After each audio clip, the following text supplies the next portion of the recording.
You guys all know Mouser, the cute, lovable cat. Well, recently something happened to him, and it wasn't Sue, okay? But, well, he had one of his limbs removed, and it was the forklift. So bye-bye Mouser, and hello tripod.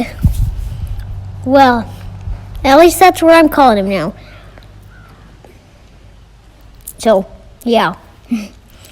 He's very, very cute. And, kind of leaks a little.